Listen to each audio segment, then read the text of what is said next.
Broadway, listen to the Broadway beat. Broadway makes you want to move your feet. Everybody's tapping into everything that's happening on Broadway beats. Broadway beats. Broadway beats. Broadway beats. Hello, I'm Richard Ridge for Broadway Beat.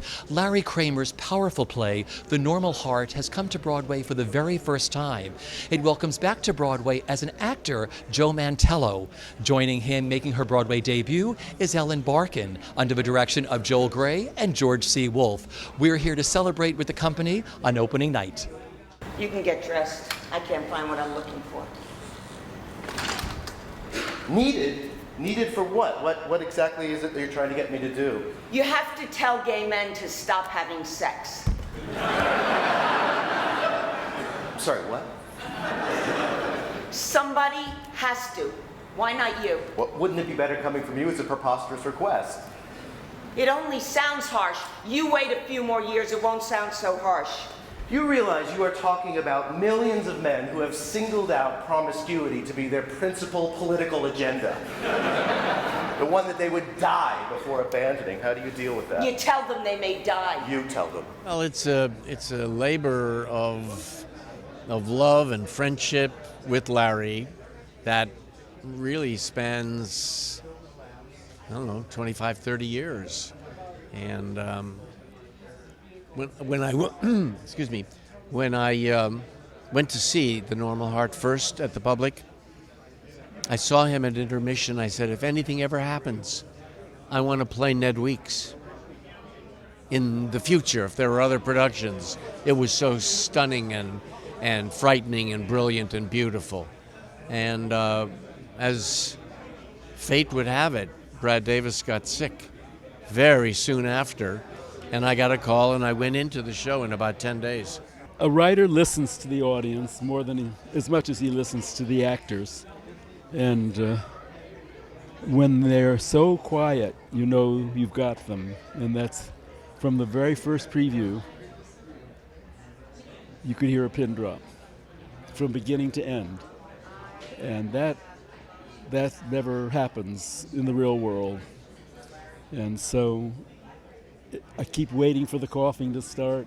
I kept waiting for whatever. People leaving, doesn't happen. So I sit there and it's like another person wrote it. And I think, hey, I wrote that. I'm making people cry. That's why I wrote the play, to make people cry. And they're crying. And everybody is brilliant at what they're called upon to do. And they're generous, and they're smart, and they're full of joy, and they're complicated, and they're ferocious, and it's the best of what theater can be. It's the best of what a rehearsal process can be. It's the best of how an audience response can be.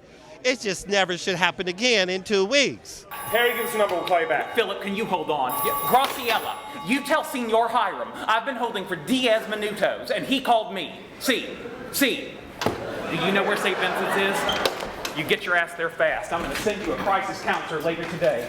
I know you're scared, honey, but just get there. Call him back! Mickey, do we have a crisis counselor we can send to St. V's around 6 o'clock? No. Shit. Hiya, how you doing? Hi, boss man. It's Kessler in San Francisco. Louder, Harry, it's a madhouse in here. None of the volunteers showed up. Mystical. Oh dear. No kidding. Oh dear.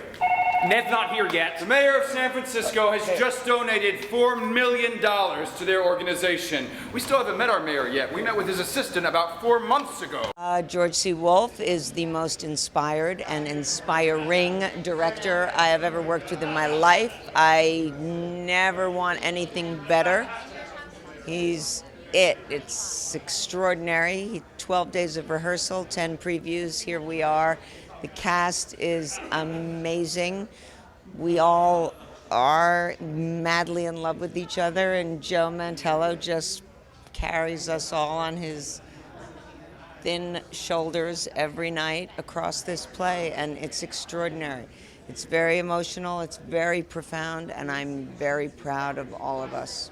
It's just been impactful. It's been, I've done so much theater in my life, and this production, this play, and the way this play is being done taps into so many of the things that made me want to do theater to begin with.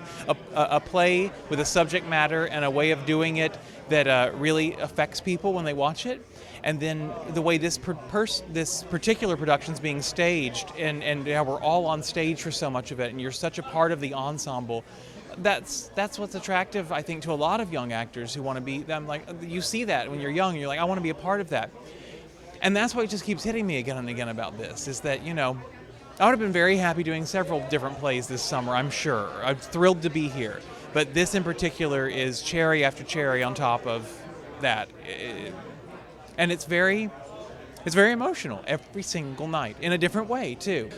There's like the audience of people who knew people that died and who lived through the epidemic, but then there's the audience that I'm actually more interested in, of people who were unaware that this can actually happen in New York City. This happened in New York City. This happened in the cool part of town. Like, I live in the Village. I lived in the Village for a long time.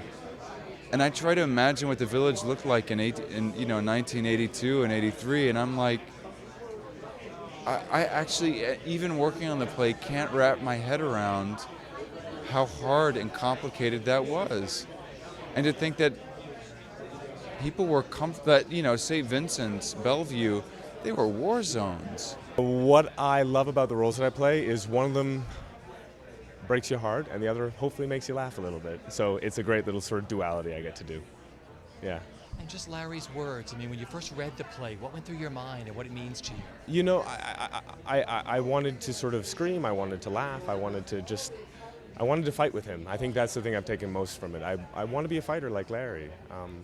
I want to have that strength, and after seeing the show every night, I feel like, I'm a little stronger. I'm a little bit more reminded about what it takes to really be strong. So when I stopped acting 16 years ago, I left it behind. I won't say gladly, but I was just finished. And over the years, whenever anybody asked me, "Do you miss it?" I would say, "Not really," but I do regret not having the opportunity to play Ned Weeks in The Normal Heart.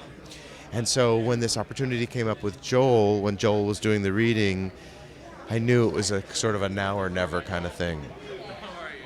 And working with Larry Kramer, having him around, what that's been like? Well, I've known Larry for many, many years, and he's been a hero of mine for much longer than that. And he's very generous. He was a great resource when working on the play, an incredible supporter. He comes back every night. He's out there every night handing out letter. It's really, he's a person who puts his money where his mouth is. Ned, you can be gay. You can be proud, no matter what I think. Everybody's oppressed by somebody else in some form or another. Some of us learn how to fight back, with or without the help of others, despite their opinions, even those closest to us. And judging from this mess your friends are in, it's imperative that you stand up and fight to be prouder than ever. Can't you see that I'm trying to do that? Can't your perverse ego proclaiming its own superiority see that I'm trying to be proud? You can only find room to call yourself normal. You make me sound like I'm the enemy. I'm beginning to think that you and your straight world are our enemy. I'm furious with you. And with myself, and with every goddamn doctor who ever told me I'm sick and interfered with my loving a man. I'm trying to understand why nobody wants to hear that we're dying. Why nobody wants to help. Why my own brother doesn't want to help. $2 million for a house? We can't even get 29 cents from the city. You still think I'm sick, and I simply cannot allow that any longer. I will not speak to you again until you accept me as your equal, your healthy equal, your brother.